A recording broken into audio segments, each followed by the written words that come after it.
Alright, so this is going to be step 6 of the 12-step copywriting tutorial. This one is give social proof. After you've presented all your benefits, the reader will again begin to doubt you, even though they secretly want all your claimed benefits to be true.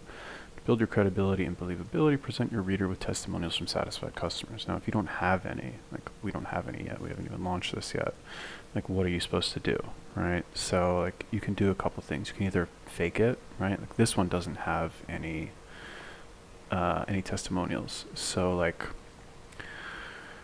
if you actually have some, then you can add them. But if you don't have any, then you can either skip it or you can add some fake ones. Or what you can do is you can give some review copies away to people and ask them to just like do like a quick video review of everything. Hey, yeah, I bought this course, I used this product, I used this service. And you know, I really liked it, it was amazing, solved all my problems, blah, blah, blah. You can do that, or you can just skip it. So for the purposes of this, we are just going to skip it because I don't feel like, you know, I just don't have anything actually, you know.